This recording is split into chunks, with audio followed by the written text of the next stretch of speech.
32 años. Hace algunos días que muchos periódicos publicaron artículos referentes a un ataque de catalepsia, ataque prolongado que ha durado 32 años, el sueño de la infeliz mujer que ha sufrido durante tanto tiempo un tormento, pues, según confesión de algunos desgraciados que han sido víctimas de tan horrible enfermedad, oyen perfectamente cuando se habla en su derredor y se enteran de todo cuanto dicen sus deudos y amigos, y algunos han sentido cuando los colocaban en el ataúd y se disponían a realizar el entierro del supuesto cadáver, hasta que con un esfuerzo sobrehumano han roto sus cadenas de inmovilidad. El artículo en cuestión decía así: ataque de catalepsia, caso extraordinario. Los periódicos de Burgos dan cuenta del siguiente hecho: hace más de 32 años, la vecina de Villavicencio, Benita de la Fuente, sufrió un ataque de catalepsia. La enferma se hallaba postrada en cama, inmóvil y sin conocimiento, desde 1874, sin que durante mucho tiempo haya hablado una palabra, limitándose a exhalar de vez en cuando algún quejido inarticulado. Su única alimentación ha sido agua, y alguna vez ha tomado pequeñísimas cantidades de caldo y leche. Multitud de médicos, algunos de gran reputación, la han visitado en diversas ocasiones, no pudiendo explicar científicamente tan extraordinario caso. Pues bien, el viernes último la enferma abrió los ojos, y recobrando súbitamente el habla expresó sus deseos de abandonar el lecho. El domingo siguiente, la familia la levantó y desde entonces va recobrando rápidamente la salud perdida, siendo de esperar que muy en breve recupere la normalidad de sus funciones fisiológicas, aunque todavía no se le ha dado alimentación por el temor de que su estómago no pueda soportarlo. Benita de la Fuente conoce ya a todas las personas de su familia, pero lo extraordinario del caso es que no recuerda nada de lo que le ha ocurrido y se niega tenazmente a creer que haya estado dormida y sin comer más de 31 años. Tiene actualmente 62 años. Una hermana de la enferma, a quien todos tienen por persona seria y fidedigna, ha comunicado esas noticias, las cuales constituyen un caso extraordinario, digno de ser estudiado por las eminencias médicas. Yo creo que este caso, verdaderamente extraordinario, no solo deben estudiarlo los médicos, y han opinado lo mismo que yo muchos espiritistas que me han escrito suplicándome que pregunte al guía de mis trabajos el porqué de tan horrible condena, porque vivir 32 años sin movimiento, sin hablar, sin tomar parte en la lucha de la vida, debe tener una causa poderosísima. Debe haber cometido el espíritu así castigado uno de esos crímenes sin precedentes, uno de esos delitos que si no fuera porque dicen que nunca pagamos todo lo que debemos, la condena duraría millones de siglos. Todas las agonías que hemos hecho sufrir a una o varias de nuestras víctimas, y si solo nos aplican el mínimo de la pena merecida, 32 años de martirio, ¿cuántos crímenes representan? No tanto como tú crees, me dice un espíritu, que por regla general, los que os creáis mejor inspirados estáis tan lejos de la verdadera causa que produce tan malos efectos, como lo está la luz de la sombra, el fuego de la nieve, el amor del odio, la virtud del vicio, el egoísmo de la abnegación. No juzguéis nunca por las apariencias, que de 100 veces que pronunciáis juicio condenatorio, 99 estaréis dominados por el error y seréis injustos convirtiéndose en jueces, cuando por vuestros defectos no debéis juzgar, sino ser juzgados. En el caso de la catalepsia que tanto os ha llamado la atención, y al que la ciencia médica no encuentra explicación satisfactoria, hay efectivamente mucho que estudiar y mucho que aprender para reconocer a la enérgica voluntad de un espíritu, la que ha sometido a su cuerpo a una prueba tan dolorosa. Los que niegan la existencia del alma, porque no la encuentran cuando amputan un brazo o una pierna o extraen un feto, o abren la cabeza para extirpar un tumor, como la ciencia no les puede decir la historia del espíritu que anima a aquel organismo, se tienen que cruzar los brazos y enmudecer ante hechos cuya causa no comprenden. Y vosotros, los espiritistas, los que sabéis que el presente está íntimamente enlazado con el ayer, y que el espíritu es un agricultor eterno que siembra hoy para recoger mañana, al ver que algunos agricultores recogen tan mala cosecha, decís con espanto: ¿qué habrá hecho este desgraciado para merecer tan cruel castigo? ¿Qué papel habrá representado en la historia universal? ¿Habrá empleado su ciencia para ser un verdugo de la humanidad? ¿Habrá sido un conquistador insaciable?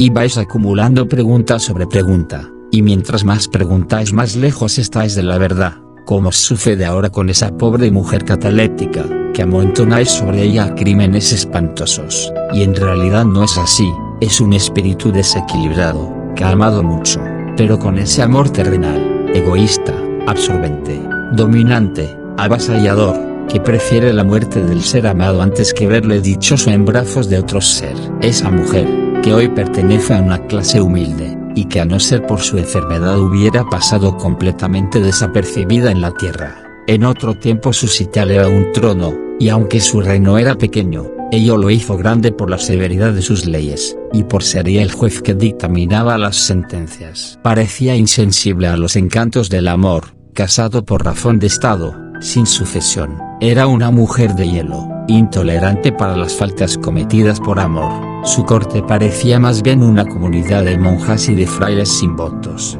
Tal era la rigidez de las costumbres y la fiel observancia de los deberes en todos los sentidos. Así vivía Ermesinda, sin gozar, y sin dejar que los demás gozaran, hasta un día que le presentaron a un joven militar, casi un niño, muy recomendado por uno de sus parientes más cercanos, que lo ponía bajo su real protección, de la que se esperaba que salía digno, siquiera por honrar su ilustre apellido. Ermesinda al verle sintió lo que nunca había sentido, hasta el punto que se dejó caer en un sillón porque perdió el conocimiento, y el joven Ezequiel se turbó extraordinariamente al ver el mal efecto que su presencia había causado a su soberana, y se retiró temeroso de un algo desconocido. Ermesinda desde aquel día sintió una inquietud y una ansiedad inexplicable. Si bien ella pronto se hizo cargo que su corazón se había despertado demasiado tarde, comprendió que amaba a Ezequiel con toda su alma, y trató de hacérselo comprender a él, pero Ezequiel era tan niño, y le habían educado de tal modo, que para él Ermesinda era una mujer de carne y hueso,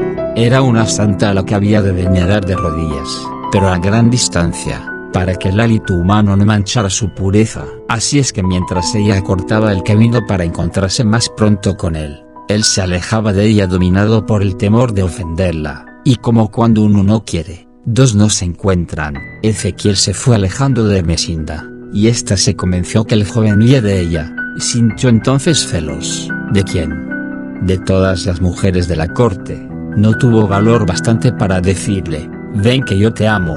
La austeridad de sus principios se lo impidió, orgullosa por su linaje y por sus virtudes. No quiso descender de su alto pedestal para caer en los brazos de un niño, que no sentía por ella la menor atracción, que antes al contrario le inspiraba un temor inexplicable. Ermesinda logró dominar sus sentimientos, se cubrió con su máscara de hielo, venció en la lucha de sus pasiones, pero no consiguió otra cosa que mostrarse fría y severa con Ezequiel, que era el niño mimado de la corte por su gentileza, por su hermosura, por su distinción, por su nobleza, por su valor, y viéndole tan amado y tan colmado de atenciones, sus celos aumentaron de tal modo, que una noche lo hizo prender acusándole de traidor a su patria, de ser un espía pagado por huestes enemigas, y Ezequiel fue encerrado en una torre que parecía un nido de águilas, tan alta era, teniendo por base un promontorio de rocas, donde se estrellaban embravecidas olas, pues parecía que en aquel punto era continua la tempestad.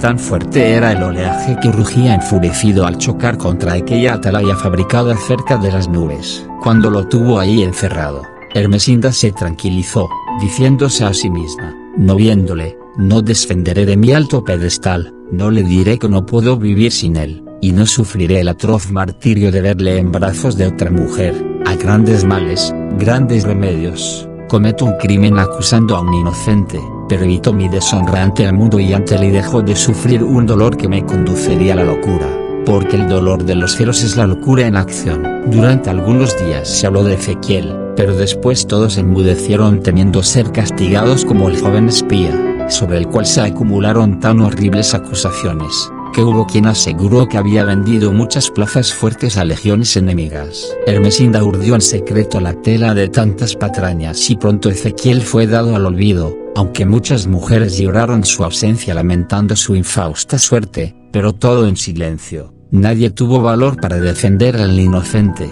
y Ezequiel estuvo encerrado 32 años sin poder hablar ni con su carcelero, porque no lo veía. El alimento llegaba hasta él por un mecanismo que no dejaba ver a la persona que lo suministraba. y Ezequiel no tenía más consuelo que contemplar el cielo a través de los gruesos barrotes de hierro de una alta claraboya que daba a luz a su reducida prisión. Así vivió 32 años, y en ese tiempo el joven hermoso y fuerte se transformó en un viejo achacoso.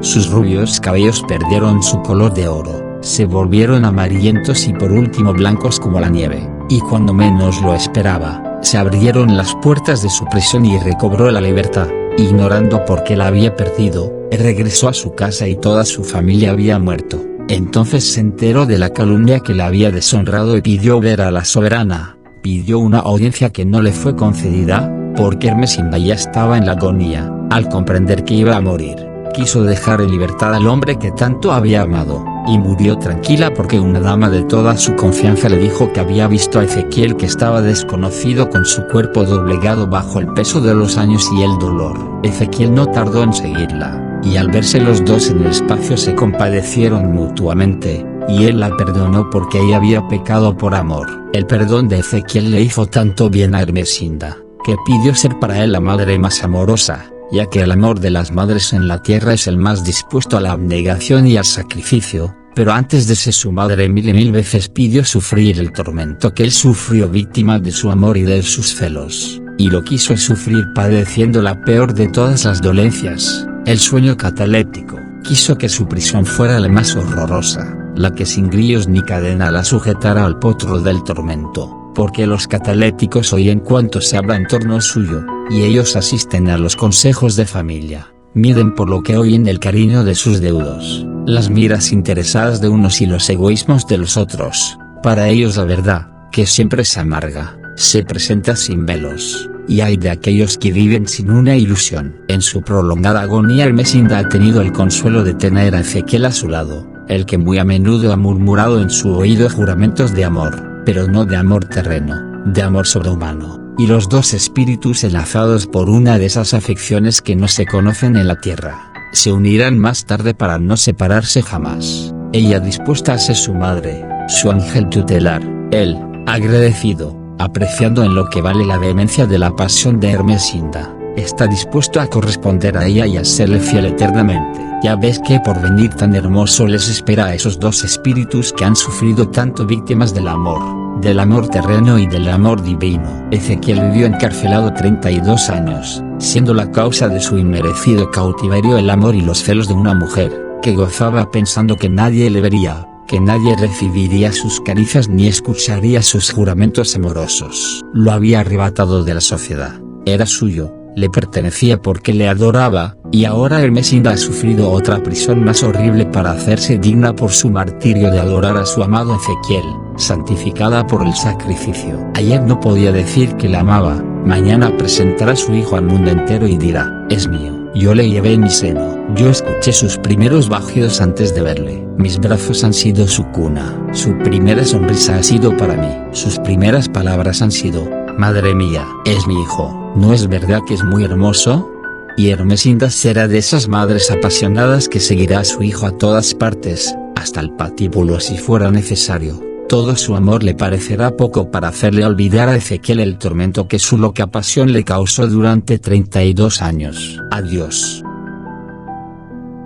¿A cuántas consideraciones se presta la anterior comunicación? Cuán cierto es que engañan las apariencias. De 100 veces, 99 juzgamos erróneamente. Cuán equivocados son generalmente nuestros juicios, dado que siempre estamos dispuestos a aumentar la culpa de los otros y a disminuir si es posible la nuestra. Cuánto peca nuestro pensamiento, si con la intención basta, como dicen algunos creyentes. Por nuestras malas intenciones somos la mayoría de los terrenales merecedores de cadena perpetua, y en verdad que, como la merecemos, la llevamos pendiente de nuestro cuello, al que rodea la argolla de nuestros múltiples defectos, y solo las comunicaciones de los espíritus conseguirán a su debido tiempo hacernos reflexionar sobre nuestra pequeñez. Bendito sea el espiritismo, benditas sean las comunicaciones de los espíritus, porque por ellas se redimirán los pueblos.